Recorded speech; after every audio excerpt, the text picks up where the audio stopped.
Za ovu izuzetno ukusnu i brzu poslasticu bit će nam potrebno 400 ml mleka ili 2 šolje za kafu mleka staviti na šporet da provri. Za to vrijeme, dok se mleko kuva i ne provri, pripremite jaja. Za ovu poslasticu treba će nam ukupno 3 jaja. Uzmite ih ovako i dobro promešajte jaja, a zatim ću dodati 50 grama šećera. To je opcionalno, vi možete dodati i manje šećera, zavisno od vašeg ukusa. Dodajem još 100 ml mleka u ovu smesu ili ti pola šolje.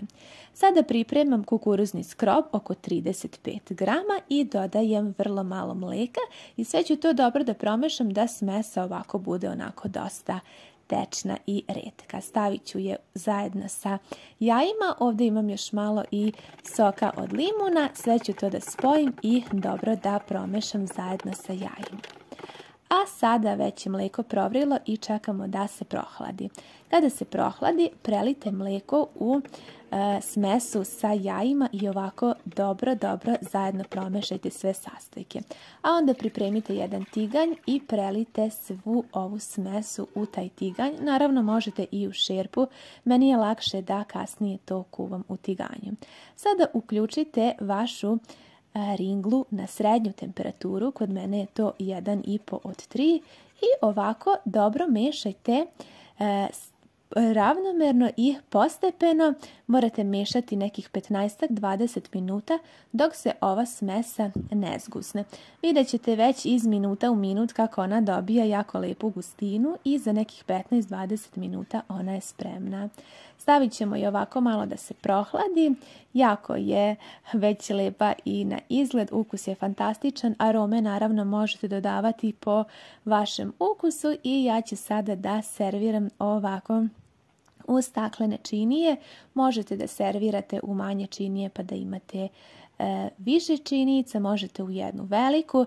Ja sam ovdje sada sipala prvo u ovu jednu malu činijicu, ta je za goste, a u veću činiju ću da sipam za nas. Tako da vidjet ćete sada i ovu drugu, dosta ispadne, otprilike 4 malih činica ili ovako jedna velika i jedna mala, zavisi sada po vašem ukusu kako vi volite. Ova je baš dosta velika i ovdje može 3 komotno da se lepo osladi od ove poslastice. Ona sada ide na hlađenje u frižider. Da bi se ova poslastica sasvim dobro prohladila, potrebno je oko nekih 2 sata da stoji u frižideru, a naravno možete je držati i tokom noći, sve zavisi od toga kada želite da je servirate i konzumirate.